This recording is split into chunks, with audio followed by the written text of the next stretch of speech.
Hello students, मैं Prince Kumar आप सभी को स्वागत करता हूं अपने परिवार यूडी रोजगार में। यह क्लास आप सभी का रीजनिंग का क्लास होने वाला है। सभी प्रश्न आप सभी के लिए सेलेक्टेड है, इम्पोर्टेंट है। आप सभी के लिए यह क्लास इस प्रकार से तैयार किया गया है जिस प्रकार से वर्तमान समय में आने वाले एग्जाम में आपका एग्जामिनर जो पैटर्न उपयोग करके आपका प्रश्न पत्र तैयार करता है, वही पैटर्न पर आधारित सभी प्रश्न इस क्लास में देखने को मिलेगा। और सभी प्रश्नों को इस तरह से आप सभी को सोल्व करके सिखाया जाएगा। वनली वन आप लोग 7 से 8 सेकेंड में आप लोग सभी प्रश्नों को सोल्व आप लोग किस प्रकार से करोगे, क्योंकि रीजनिंग का बस एक ही मूल मंत्र है कि जो विद्यार्थी कम समय में ज़्यादा प्रश्न सोल्व करेगा वही फाइनल सिलेक्शन ले पाएगा। क्योंकि सोल्व करना तो सभी विद्यार्थी को संभव है, लेकिन कम समय में ज़्यादा प्रश्न सोल्व करना आप सभी को सिलेक्शन दिलाएगा। समझ रहे हो? तो ये तरीका आप सभी को यहाँ पे जानना है और राइट आंसर प्राप्त करना है। तो सभी विद्यार्थी से मैं अनुरोध करता हूँ कि हर प्रश्न आप सभी खुद से सॉल्यूशन करना। जो समझ में ना आए तो फिर तो मैं बता ही रहा हूँ, समझते चलना। और सभी प्रश्न को आप लोग 100% देने की कोशिश करना, क्योंकि हर एक प्रश्न यहाँ पे आप सभी के एग्ज़ाम के पैटर्न पे आधारित है और मोस्ट इम्पोर्टेंट है। और जो न्यू स्टूडेंट हो मैं उन्हें बता दूं कि यह क्लास आप सभी को सुबह और शाम दोनों टाइम प्रोवाइड कराया जाता है, ताकि हमारे जितने भी विद्यार्थी हो ज़्यादा से ज़्यादा प्रश्नों पे प्रैक्टिस करें और अपने नंबर को बहुत ज़्यादा इंक्रीज करें। जब आपका नंबर इंक्रीज होगा तो 110% आप सभी को सिलेक्शन होगा। समझ रहे हो?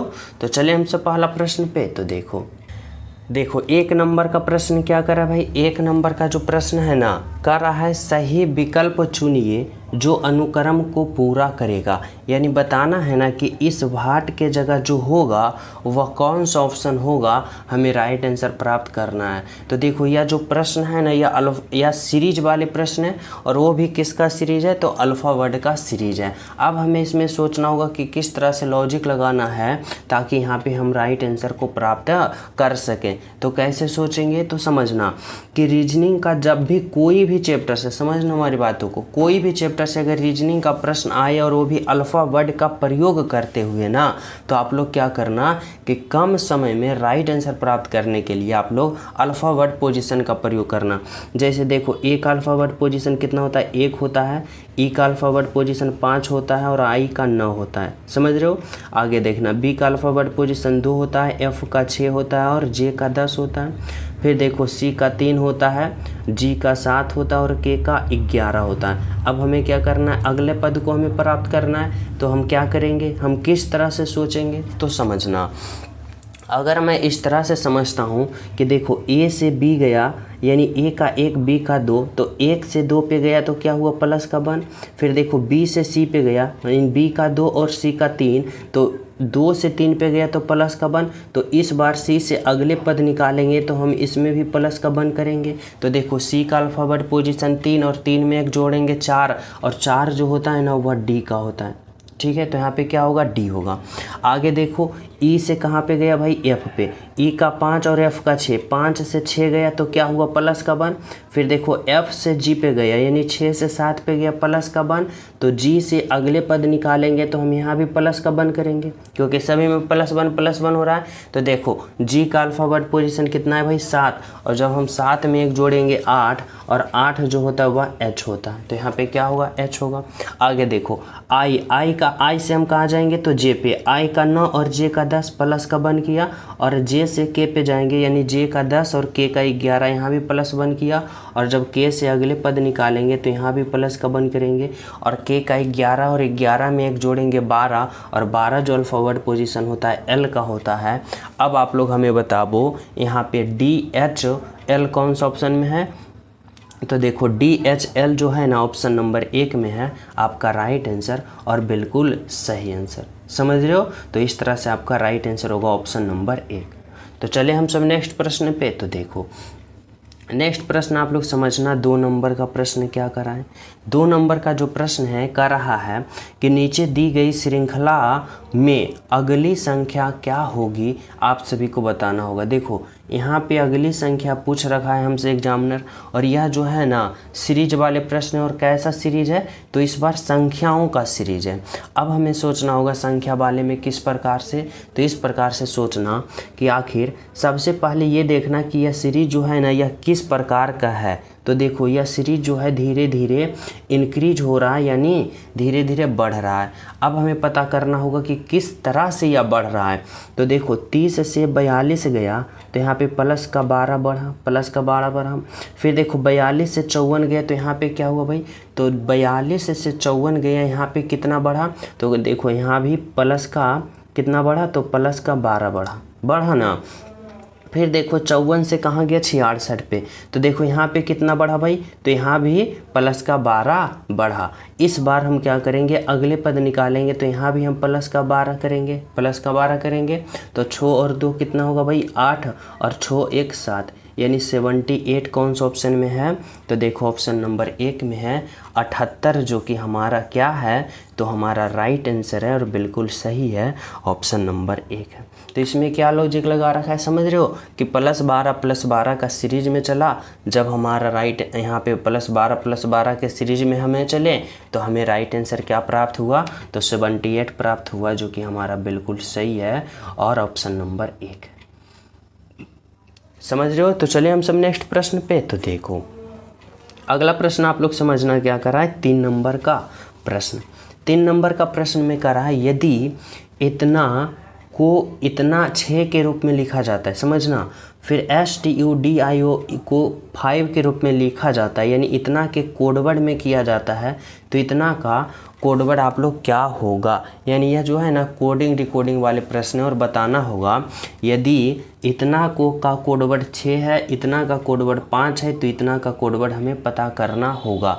तो देखो सबसे पहले हमें ये सोचना होगा, क्या सोचना होगा, तो ये कि इतना से आखिर 6 इसका कोडवर्ड बनाया, तो कैसे बनाया। तो देखो यहाँ पे क्या है, PICTURA, क्या है भाई, पिक्चर, और इसका कोडवर्ड कितना बना रखा है, तो इसका कोडवर्ड 6 बना रखा है। फिर देखो STUDIO, इसका कोडवर्ड कितना बना रखा है, तो इसका कोडवर्ड 5 बना रखा है। अब हमें पता करना होगा कि आखिर इतना से 6 और इतना से 5 लिखा तो कैसे लिखा, समझना इसमें क्या लॉजिक लगा रखा है। तो देखो इसमें बहुत सिंपल लॉजिक लगा रखा है, बहुत ही आसान तरीक़ा से करा है। इसमें देखो जितना भी अल्फ़ा वर्ड है ना उसको काउंट करो। तो देखो 1 2 3 4 5 6 7, इसमें टोटल कितना अल्फ़ा वर्ड है, 7, और 7 में क्या किया, तो 1 को घटा दिया, देखो 6 प्राप्त हो गया ना। उसी प्रकार देखो इसमें कितना अल्फ़ा वर्ड है, तो 1 2 3 4 5 6 है अल्फ़ा वर्ड, और 6 में 1 को क्या कर दिया, घटा दिया, देखो 5 प्राप्त हो गया। तो उसी प्रकार इसमें हम काउंट करेंगे, तो यहाँ पे देखो यहीं पे काउंट करो ना, 1 2 3 4 5 6 7 8 9 10, यानी इसमें कितना अल्फ़ा वर्ड है, तो 10 अल्फ़ा वर्ड है। और 10 में जब हम 1 को माइनस करेंगे तो हमें क्या प्राप्त होगा, हमें 9 प्राप्त होगा ना, जो कि देखो क्या है, तो ऑप्शन नंबर 2 में दिया गया है, हमारा राइट आंसर होगा 9 और बिल्कुल सही आंसर। समझ रहे हो। तो चले हम सब अगले प्रश्नों पे। तो देखो 4 नंबर का प्रश्न समझना भाई, इसमें क्या कर रहा है, यदि RATE को एक कोड के रूप में इतना के रूप में लिखा जाता है, समझना, तो KE/BY के लिए क्या होगा। यह भी कोडिंग डिकोडिंग वाले प्रश्न है, लेकिन इसमें हमें कैसे लॉजिक लगाना है ये प्राप्त करना है, समझना। देखो यहाँ पे क्या लिखा ना, RATE का कोडवर्ड इतना बनाया, कैसे, तो देखो क्या है, R है, A है, T है, और क्या है भाई, E है, ठीक है। और इतना का कोडवर्ड क्या बनाया, तो 181205 इतना बनाया ना। अब हमें ये सोचना होगा आखिर इतना से इतना कोडवर्ड बनाया तो बनाया कैसे। तो देखो हमें ये प्राप्त करना होगा कि कैसे बनाया। इसके लिए हम क्या करेंगे, तो इन सभी के अल्फ़ा वर्ड का पोजीशन लिखेंगे। जैसे कि देखो R का अल्फ़ा वर्ड पोजीशन 18 होता है, A का अल्फ़ा वर्ड पोजीशन 1 होता है, T का अल्फ़ा वर्ड पोजीशन 20 होता है, और E का अल्फ़ा वर्ड पोजीशन 5 होता है। अब हमें सोचना होगा यहाँ पे कि यहाँ पे क्या किया है। तो देखो अगर हम बात करें, R का अल्फ़ा वर्ड पोजीशन 18 होता है और यहाँ पे 18 लिखा, A का अल्फ़ा वर्ड पोजीशन 1 होता है और यहाँ पे 1 लिखा, टी का अल्फ़ाबेट पोजीशन 20 होता है, यहाँ पे 20 लिखा, और ई का अल्फ़ाबेट पोजीशन 5 होता है और 5 लिखा।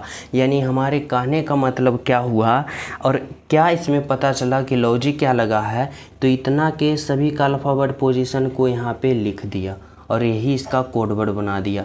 तो इसका भी सभी का अल्फ़ाबेट पोजीशन लिख के वही कोड वर्ड हम नहीं बना देंगे ना। कैसे, तो देखो यहाँ पे क्या है, के ई बाई, क्या है भाई, तो के है, ई है और बाई है, और इसका कोड वर्ड हमें प्राप्त करना है। तो इसके लिए क्या करेंगे, इन सभी का अल्फ़ाबेट पोजीशन लिखेंगे। तो के का अल्फ़ाबेट पोजीशन 11, ई का अल्फ़ाबेट पोजीशन 5 और बाई का अल्फ़ाबेट पोजीशन 25 यानी 25। अब बताओ 11, 5, 25 कौन सा ऑप्शन में है? 11, 5, 25 देखो ऑप्शन नंबर 4 में है आपका। क्या है, तो राइट आंसर है और बिल्कुल सही है। कौन सा? तो ऑप्शन नंबर 4। समझ रहे हो? तो चले हम सब नेक्स्ट पे। और जो स्टूडेंट अभी तक क्लास को लाइक नहीं किए हो, सभी प्रिय स्टूडेंट क्लास को ज़्यादा से ज़्यादा लाइक कर देना। जो न्यू हो चैनल पे पहली बार हो तो चैनल सब्सक्राइब ज़रूर कर लेना, क्योंकि ऐसा इम्पोर्टेंट क्लास आप सभी के लिए पहुंचना अति आवश्यक है। अगर आप लोग सिलेक्शन लेना चाहते हो तो आप सभी को ऐसे प्रश्नों पे प्रैक्टिस करना होगा। तो चले नेक्स्ट पे। तो देखो 5 नंबर का प्रश्न समझना, इसमें क्या करा है भाई। 5 नंबर का जो प्रश्न है ना, देखो यह कथन और निष्कर्ष वाले प्रश्न है। इसमें हमें कैसे करना है, तो देखो करा है ना कथन कि सभी केक क्या है भाई, गेहूं है। तो देखो मैं सभी केक को क्या बनाता हूँ, तो यह सभी केक जो है ना, वह सभी केक क्या है, तो गेहूं है। सभी केक क्या है, गेहूं है। ठीक है, अब कर रहा है सभी गेहूं, यह जितना भी गेहूं है ना, यह सभी गेहूं क्या है, तो सभी गेहूं अनाज है। क्या है, तो सभी गेहूं अनाज है। अब हमें क्या करना है, तो अब हमें निष्कर्ष पे आना है। निष्कर्ष 1 क्या करा है सभी केक अनाज है। तो देखो यह सभी केक जो है ना, वह क्या है, तो देखो इस अनाज के अंदर है। बोलोगे बिल्कुल है, यानी क्या होगा, तो निष्कर्ष 1 सही होगा। अब निष्कर्ष 2 क्या करा है भाई, तो देखो निष्कर्ष 2 करा है सभी अनाज केक हैं। तो देखो सभी अनाज कहाँ है, तो सभी अनाज यहाँ है। ये वाला बड़ा वाला गोला क्या है, अनाज का। अब बताओ ये बड़ा वाला गोला इस केक के अंदर है, कतई नहीं है, नहीं ना है। तो यानी क्या होगा भाई, तो निष्कर्ष 2 गलत होगा। यानी ओनली 1 जो होगा ना आपका राइट आंसर, केवल और केवल निष्कर्ष 1 अनुसरण करता है, यानी केवल और केवल निष्कर्ष 1 सही है। समझ रहे हो? तो चले नेक्स्ट पे। तो देखो 6 नंबर का प्रश्न क्या करा भाई। 6 नंबर का जो यह प्रश्न है ना, यह सीटिंग अरेंजमेंट का प्रश्न है। इसमें हमें घबराना नहीं है, बिल्कुल ही कम समय में राइट आंसर हमें प्राप्त करना है। कैसे, तो इस तरह से सबसे पहले में हमें क्या करना है, तो ये प्रश्न को बारीकता से पढ़ना है। जैसे देखो करा है अक्षय राम से छोटा है, अनिल राम से बड़ा है, लेकिन उतना बड़ा नहीं जितना सुमित। 5 मित्र में से राजन का आयु क्रमांक तीसरा है, तो सबसे छोटा कौन है। देखो यहाँ पे कुछ पॉइंट समझने की बात कर रहा है। प्रश्न स्टार्ट करने से पहले कर रहा है 5 मित्र है, यानी 1 2 3 4 5। कितने मित्र की संख्या है, 5 मित्र की संख्या है, जिसमें से कंडीशन दे रखा है कि राजन का आयु क्रमांक तीसरा नंबर पे है। यानी तीसरा नंबर पे ये कौन होगा भाई साहब, तो तीसरा नंबर पे ये राजन हो जाएगा। कौन हो जाएगा, तो यह राजन हो जाएगा। कौन, तीसरा नंबर पे कौन आ गया, राजन आ गया। अब हमें क्या करना है, तो अब हमें प्रश्न पे इस तरह से चलना है। करा है अक्षय राम से छोटा है, करा है ना अक्षय जो है राम से छोटा है। देखो यह फिक्स है, यह कंडीशन बता रहा है कि राजन जो है तीसरे नंबर पे। ये तो हमें सोचना नहीं है, हमें क्या करना है कि अक्षय राम से छोटा है। अगर मैं अक्षय को यहाँ पे रखता हूँ, ठीक है, कहाँ पे रखता हूँ, अक्षय को मैं यहाँ पे यहाँ पे अगर मैं राम को रखता हूँ, तो देखो अगर मैं यहाँ पे राम को रखता हूँ तो क्या कर रहा है भाई कि अक्षय राम से छोटा है, यानी राम को यहाँ पे रखा तो राम से छोटा कौन है? अक्षय, यानी अक्षय कहाँ आ जाएगा भाई? तो अक्षय यहाँ से आ जाएगा। अब देखो राम से छोटा है, थोड़ा सा डाउन आ गया, अक्षय आ गया ना, वही ना करा है। अक्षय जो है राम से छोटा है, राम से छोटा आ गया, ठीक है। अब करा है अनिल जो है राम से बड़ा है। अनिल जो है ना, अनिल जो है वह राम से बड़ा है। राम यहाँ है, तो अगर मैं अनिल को यहाँ पे रखता हूँ तो अनिल क्या है? राम से बड़ा है, यानी यहाँ पे मैं क्या रखूँगा? तो अनिल को रखूँगा। अनिल देखो क्या है? राम से बड़ा है, राम से बड़ा है ना, ठीक है। अब क्या कर रहा है? लेकिन उतना बड़ा नहीं जितना सुमित है। देखो यहाँ पे कंडीशन दे रखा है कि अनिल राम से बड़ा है, ठीक है। यह जो अनिल है ना, यह राम से तो बड़ा है, मैं मान लिया, ठीक है, लेकिन उतना बड़ा नहीं जितना सुमित है, यानी सुमित जो है ना यह अनिल से भी बड़ा है। अनिल से भी बड़ा कौन है? तो यहाँ पे सुमित होगा। कौन होगा भाई? तो यहाँ पे सुमित होगा। इतना समझ गए हो? इतना किस तरह से यहाँ पे कंडीशन, तो इस तरह से पहले ये कंडीशन दे रखा था कि 5 मित्र है, ठीक है, और 5 मित्र में भी एक कंडीशन दे रखा था कि राजन का अनुक्रमांक तीसरे स्थान पे, मैं राजन को पहले तीसरे स्थान पे बैठा दिया, समझ रहे हो। उसके बाद कहा कि अक्षय राम से छोटा है। देखो अक्षय कहाँ है? तो ये है, और राम कहाँ है? यहाँ है, तो राम से छोटा देखो अक्षय हो गया, राम से छोटा अक्षय हो गया। कह रहा है कि अनिल राम से बड़ा है। देखो अनिल जो है वह राम से तो बड़ा है, अनिल जो है राम से बड़ा है, ठीक है, मैं मान लिया। अब क्या कर रहा है? कर रहा है कि लेकिन उतना नहीं बड़ा है जितना सुमित है, यानी अनिल जो है राम से बड़ा है लेकिन सुमित इतना नहीं, यानी सुमित जो है इससे भी बड़ा है, ठीक है, ये हो गया। अब हमें क्या कर रहा है? तो अब हमें प्रश्न पे चलना है कि आखिर हमें एग्जामिनर हमसे पूछना क्या चाह रहा है। कह रहा है सबसे छोटा। अब बताओ कि सबसे छोटा इसमें कौन दिख रहा है? तो यहाँ पे अक्षय दिख रहा है, यानी राइट आंसर जो होगा हमारा क्या होगा? तो ऑप्शन नंबर 3 होगा, अक्षय होगा, जो कि क्या है हमारा बिल्कुल सही है और बिल्कुल सत्य है। ऑप्शन नंबर क्या है? तो ऑप्शन नंबर 1 है। समझ रहे हो? तो चले हम सब अगले प्रश्नों पे। तो देखो अगला प्रश्न आप सभी के लिए क्या कर रहा है? समझना। 7 नंबर का प्रश्न है। देखो 7 नंबर का प्रश्न क्या कर रहा है भाई? कर रहा है यहाँ पे कि यदि मोहन एक पंक्ति में दोनों छोरों से छठी स्थिति पर खड़ा है तो पंक्ति में कितने व्यक्ति हैं? देखो यहाँ पे आप सभी को बताना होगा, यह बताना होगा, कर रहा है ना कि एक पंक्ति, जैसे मान लो यह एक पंक्ति है, ठीक है। अब कर रहा है मोहन जो है एक पंक्ति में दोनों छोरों से छठी स्थान पे, जैसे यहाँ पे कौन है भाई? तो यहाँ पे मोहन साहब है, ठीक है, मोहन है।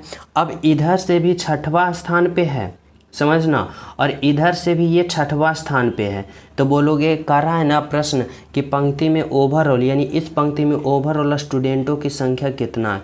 बोलोगे सर सिंपल है, छो इधर और छो इधर जोड़ दो 12 हो जाएगा, लेकिन आपका गलत हो जाएगा क्योंकि 12 यहाँ पे नहीं होगा। बोलोगे क्यों नहीं होगा? तो देखो या मोहन को जो आप काउंट कर रहे हो ना, तो इधर से भी आप चले हो तो यहाँ पे मोहन को ले लिए हो, और इधर से चले हो तो भी आप देखो मोहन को ले लिए हो, यानी कि मोहन को आप लोग 2 बार काउंट कर रहे हो। और करना क्या है? मोहन को एक ही स्टूडेंट है तो एक ही बार नहीं काउंट करोगे, यानी कि छो 12 होगा, लेकिन इसमें आप लोग को 1 घटाना पड़ेगा। क्या हो जाएगा? 11, जो कि ऑप्शन नंबर 4 में दिया गया है।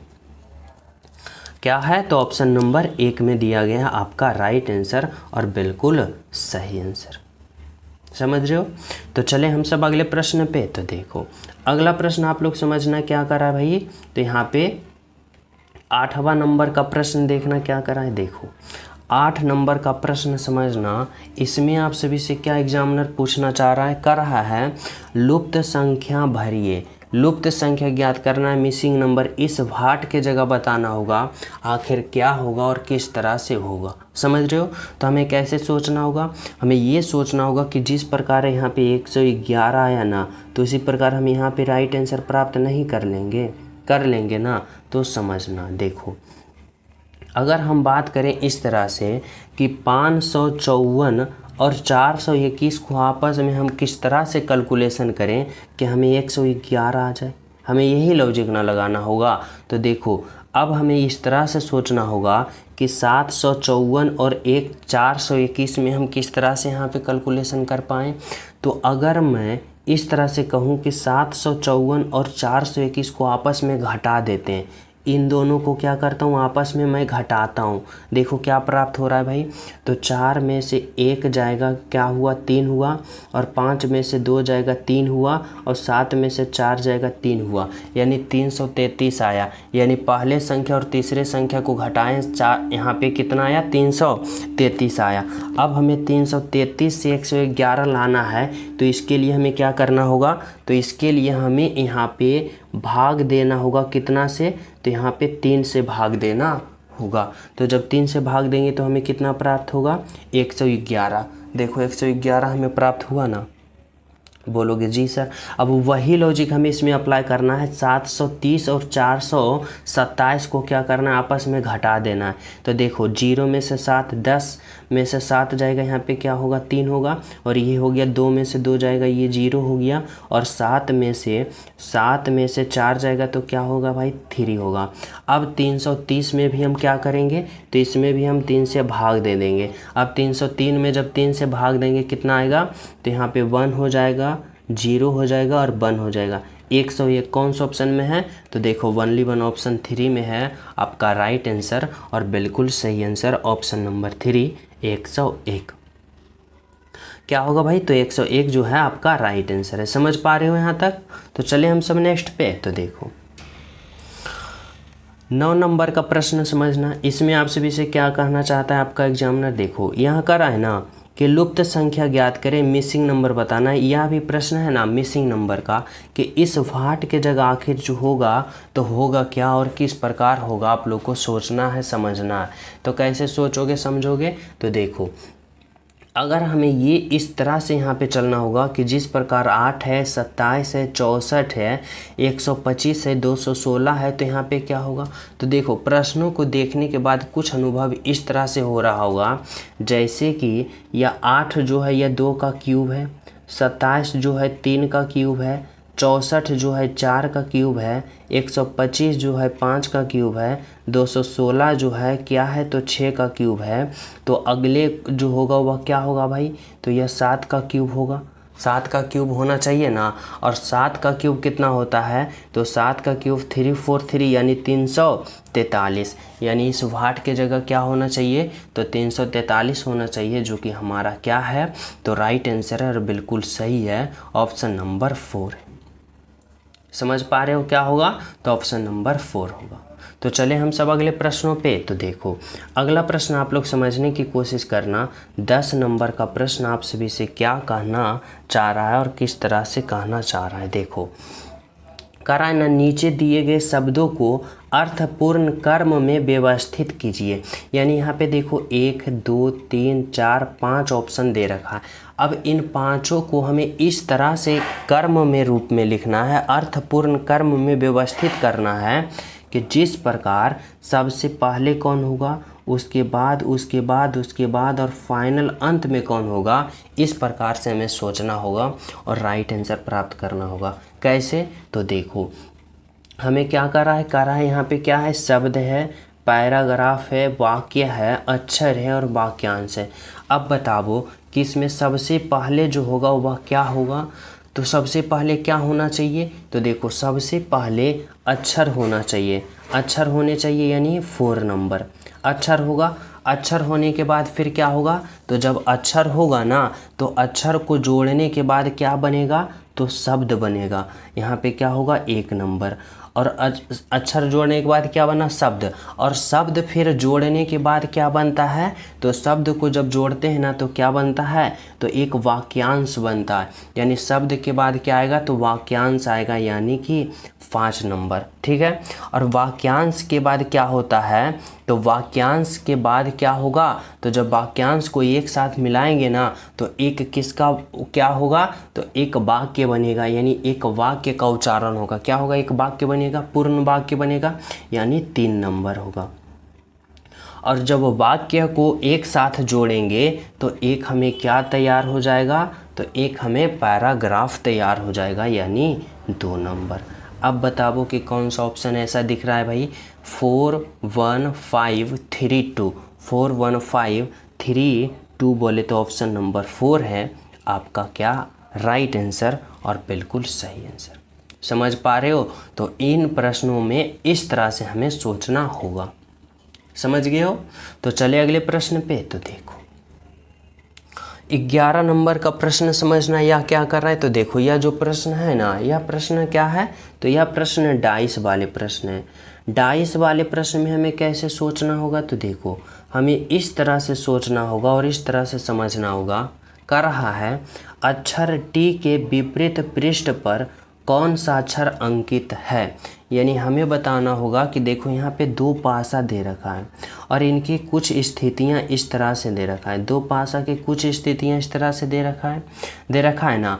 अब हमें यहाँ पे बताना होगा कि टी के विपरीत, प्रश्न एग्जामिनर हमसे पूछ रहा है ना कि टी के विपरीत पृष्ठ पर जो होगा ना वह क्या होगा। तो देखो जब भी ऐसा प्रश्न आप सभी के एग्जाम में आ जाए ना, तो आप लोग इस तरह से सोचना समझना कि यहाँ पे देखो दो पासा है और दो पासा में सबसे पहले देखना कि कौन सा स्थिति कॉमन दिख रहा है। तो कौन सा स्थितियाँ कॉमन दिख रहा है, तो देखो अगर हम बात करें ना तो यहाँ पे टी दिख रहा है कॉमन और यहाँ पे क्या दिख रहा है, तो टी दिख रहा है। टी दोनों में कॉमन दिख रहा है। अब जब हमें एक दो पासे में एक एक स्थिति कॉमन दिखे, देखो एक एक स्थिति कॉमन दिख रहा है और कोई कॉमन दिख रहा है और कोई स्थिति तो कॉमन नहीं दिख रहा है। जब एक एक स्थिति कॉमन दिखे तो हमें क्या करना है ना कि हमें घड़ी की दिशा में यहाँ पे क्लॉकवाइज चलना है। जब हम घड़ी की दिशा में क्लॉकवाइज चलेंगे तो कैसे चलेंगे, इस तरह से चलेंगे। और इधर जब हम घड़ी की दिशा में क्लॉकवाइज चलेंगे तो किस तरफ चलेंगे, तो इस तरफ चलेंगे, इस तरफ चलेंगे। इतना समझ रहे हो? अब देखो हमें यहाँ पे क्या करना है, यहाँ पे हम कहाँ से चले थे, तो टी से, तो यहाँ पे टी लिखेंगे। उसके बाद कहाँ पे आए, एस पे, तो एस लिखेंगे। उसके बाद कहाँ पे आए, क्यू पे, तो यहाँ पे क्यू लिखेंगे। ठीक है, इस डाइस में देखो कहाँ से चले थे, तो टी से, तो यहाँ पे टी लिखो। उसके बाद कहाँ है, यू पे, तो यू लिखो। और उसके बाद कहाँ है भाई, तो पी पे, तो यहाँ पे पी लिखो। अब हमें यहाँ पे क्या करना है, तो अब हमें यहाँ पे ये समझना है कि क्यू का विपरीत जो होगा ना वह पी होगा और पी का विपरीत क्यू होगा। एस का विपरीत यू होगा और यू का विपरीत एस होगा। तो बोलोगे सर यहाँ पे टी का विपरीत क्या होगा, क्योंकि टी तो सेम है।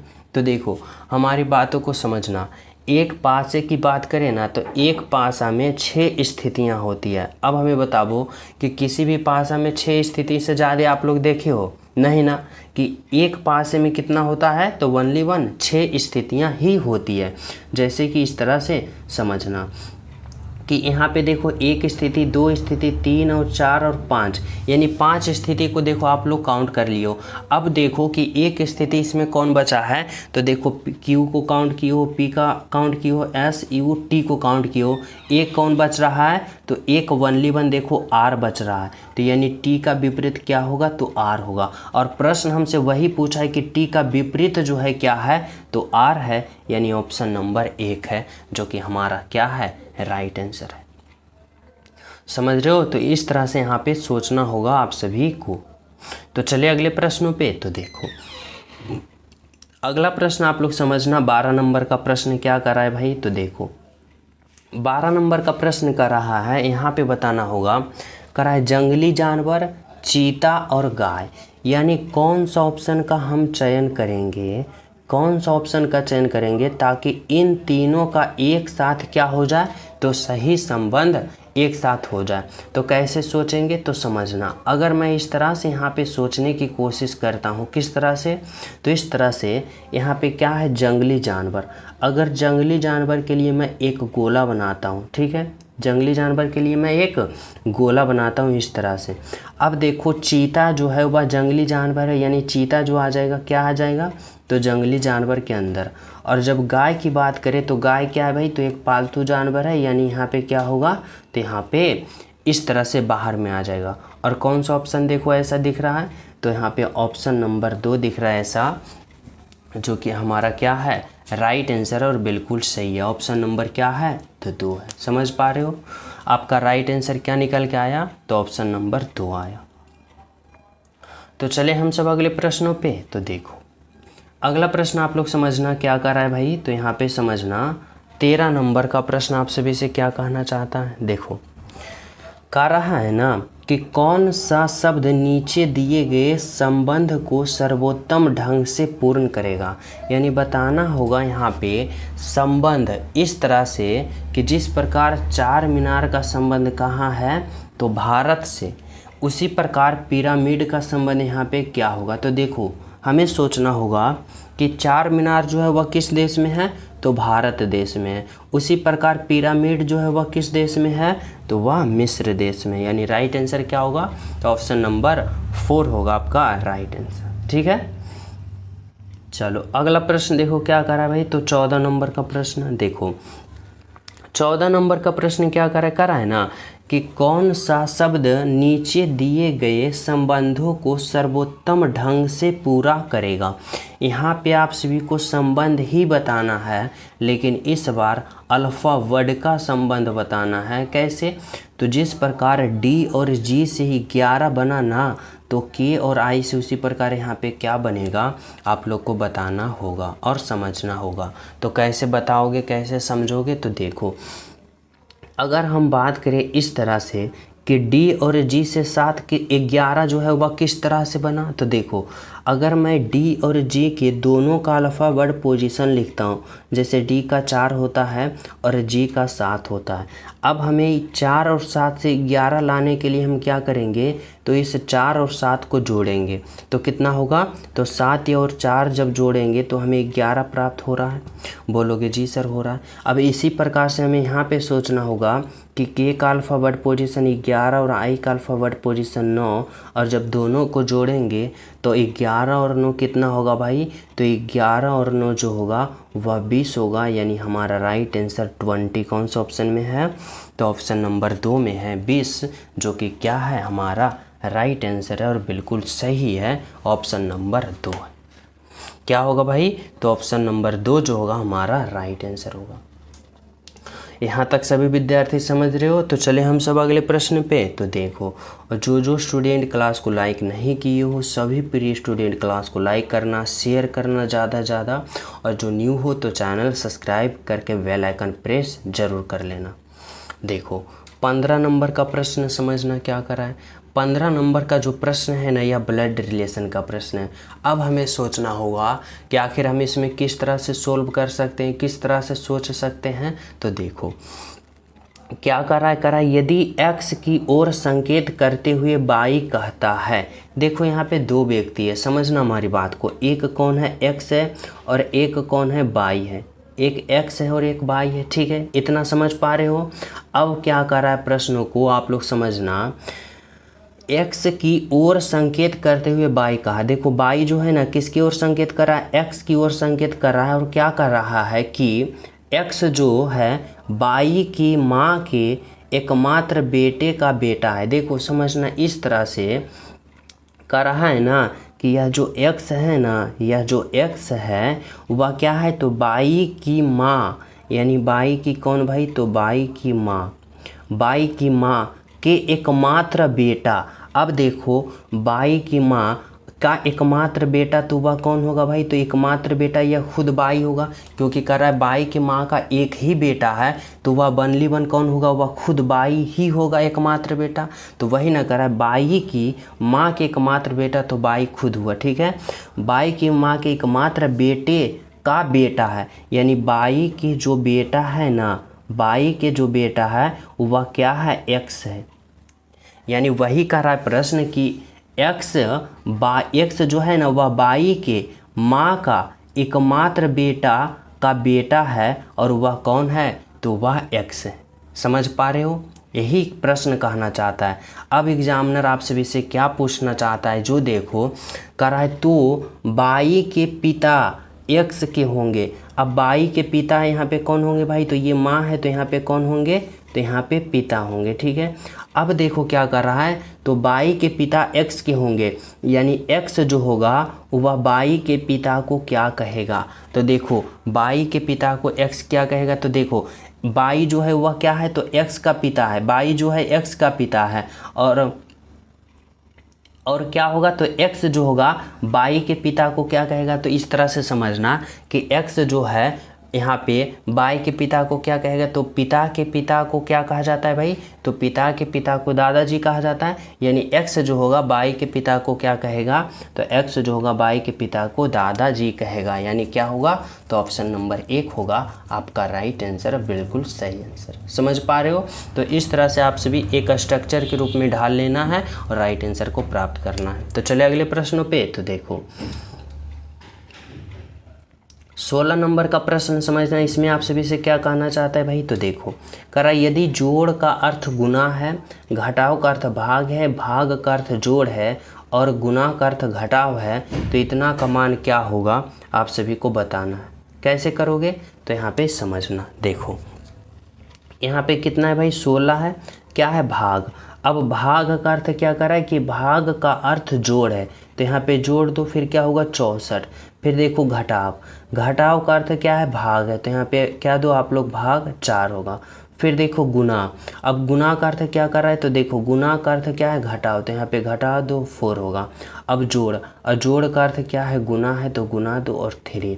अब क्या करो, अब इसका हल करो किस तरह से, तो बोर्ड मास का प्रयोग करते हुए, यानी पहले भाग फिर गुना फिर जोड़ और अंत में घटाओ। तो देखो यहाँ पे कितना होगा 16 प्लस का, जब 64 में आप 4 से भाग दोगे तो यहाँ पे कितना आएगा भाई, तो जब 64 में 4 से भाग दोगे कितना आएगा 16, 16 जगह 64 16 आया, फिर माइनस का। अब देखो जब भाग कर लियो तो इस बार तो गुना करोगे, तो गुना करोगे अगर 4 और 3 को आपस में जब गुना करोगे तो 4 तिया का कितना होगा 12 होगा।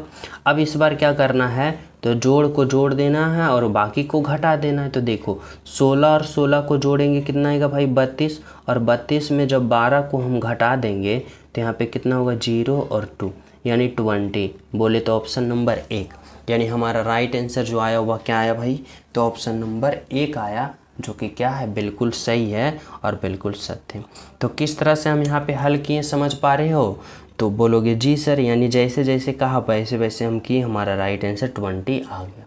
ठीक है, तो चले नेक्स्ट पे। तो देखो 17 नंबर का प्रश्न समझना भाई, इसमें क्या कर रहा है कि नीचे दिए गए विकल्पों में से 3 में किसी प्रकार की समानता है जबकि चौथे भिन्न है और विषम की प्राप्ति करें। देखो यहाँ पे चौथा जो नंबर विषम संख्या है ना, और वही विषम संख्या को आप सभी को पता करना है। यानी 3 तो एक समान होगा, लेकिन एक जो होगा वह सबसे अलग होगा, और जो अलग है वही हमारा राइट आंसर है। कैसे हम पता करेंगे, तो इस तरह से करेंगे। यहाँ पे क्या है, दौड़ना, चलना, सोचना और कूदना। अब बताओ कि इन चारों में सबसे अलग जो है वह कौन है।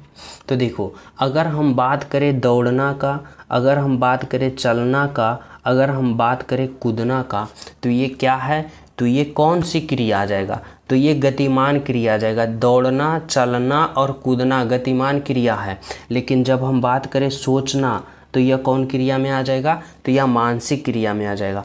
यानी क्या होगा, तो सबसे अलग जो होगा ना, हमारा राइट आंसर ऑप्शन नंबर 3 होगा, क्योंकि सोचना जो है वह क्या है, तो सोचना जो है एक मानसिक क्रिया है, और यही हमारा राइट आंसर है और बिल्कुल सही है। समझ पा रहे हो, ऑप्शन नंबर 3। तो चले नेक्स्ट पे। तो देखो 18 नंबर का प्रश्न आप लोग समझना क्या कर रहा है भाई। 18 नंबर का प्रश्न, यह प्रश्न डायरेक्शन वाले हैं, दिशा वाले हैं, और इसमें हमें कुछ इस तरह से सोचना होगा कि इस तरह से समझना होगा कि ऊपर की ओर मैं उत्तर कहता हूँ, नीचे की ओर दक्षिण कहता हूँ, इधर को मैं पूरब कहता हूँ और इधर को मैं क्या कहता हूँ, पश्चिम कहता हूँ। अब हमें क्या करना है, तो जैसे जैसे प्रश्न कहेगा वैसे वैसे करना है। कर रहा है राम 10 किलोमीटर पूर्व की ओर जाता है। देखो अगर राम यहाँ पे है, ठीक है, अब क्या कर रहा है भाई, तो पूरब की ओर कितना जा रहा है, तो 10 किलोमीटर। राम जो है पूर्व की दिशा 10 किलोमीटर गया। कर रहा है फिर 10 किलोमीटर दाएं जाता है। अब यहाँ से 10 किलोमीटर दाएं जाएगा तो वह किधर होगा, दाएं, तो दाएं की बात करें तो इधर होगा। और कितना चला, तो 10 किलोमीटर वह दाएं दिशा की ओर चला। ठीक है, आगे क्या करा है, फिर 10 किलोमीटर दाएं जाता है। अब जब यहाँ पहुँचा ना, तो यहाँ पहुँचने के बाद 10 किलोमीटर फिर दाएं जा रहा है, यानी फिर दाएं जाएगा तो 10 किलोमीटर कहाँ जाएगा, इधर जाएगा, इस तरफ जाएगा, इस तरफ, और कहाँ पहुँच गया, यहाँ पे। और कितना चला, तो 10 किलोमीटर यहाँ पे चला। ठीक है। अब प्रश्न आप सभी से क्या पूछना चाहता है आपका एग्जामिनर, देखो करा है प्रारंभ बिंदु से, प्रारंभ बिंदु यहाँ है, प्रारंभ बिंदु से अब वह किस दिशा में जा रहा है। तो देखो प्रारंभ बिंदु यहाँ है और जा रहा है किस दिशा में, करा ना, प्रारंभ बिंदु से अब वह किस दिशा में है, तो किस दिशा में है, यानी वह नीचे की दिशा में है। समझना, यहाँ पे बहुत सारे स्टूडेंट कंफ्यूज हो जाएंगे। करा प्रश्न, प्रस्थान बिंदु से, प्रारंभ प्रस्थान कहाँ किया था, तो यहाँ से प्रस्थान किया था, और प्रस्थान बिंदु से वह किस दिशा में है, तो वह नीचे वाले दिशा में, और नीचे वाले की दिशा में हम लोग क्या कहते हैं, दक्षिण दिशा कहते हैं। ना कि आप लोग सोचना कि इस दिशा में जा रहा है तो इस दिशा को हम पश्चिम कहते हैं, पश्चिम लगा देंगे, गलत। ये नहीं पूछ रहा आप सभी से कि किस दिशा में जा रहा है, यह प्रश्न पूछ रहा है कि प्रारंभ बिंदु से अब वह किस दिशा में है, तो प्रारंभ बिंदु से वह नीचे की दिशा में, यानी दक्षिण दिशा में है। समझ रहे हो। चलो देखो अगला प्रश्न क्या कर रहा है भाई, समझना। अगला प्रश्न देखो क्या है, तो 19 नंबर का प्रश्न देखो। 19 नंबर का प्रश्न क्या कर रहा है, निम्नलिखित आकृति में त्रिभुजों की संख्या ज्ञात करें, यानी काउंट ऑफ ट्रायंगल। हमें यहाँ पे गिनती करना है, काउंट करना है कि इस आकृति में जो है वह कितने त्रिभुज है, कितने ट्रायंगल है। हमें किस तरह से प्राप्त करना है, तो देखो हम सबसे पहले किस तरह से सोचते हैं, तो इस तरह से सोचते हैं कि आप लोग क्या करो ना, कि छोटे छोटे त्रिभुज को काउंट करो। जैसे कि देखो एक त्रिभुज ये है, 2 ये हुआ, 3 ये हुआ, 4 ये हुआ, 4 त्रिभुज, तो ये छोटे छोटे हो गया। एक त्रिभुज की बात करें तो ये त्रिभुज एक बड़ा वाला, ये कौन हो गया, 5 त्रिभुज। और इसमें दिख रहा है, बोलोगे सर दिख रहा है कौन, तो एक बड़ा वाला त्रिभुज ये क्या है, तो एक बड़ा वाला, और एक क्या हो गया, तो 6 त्रिभुज हो गया।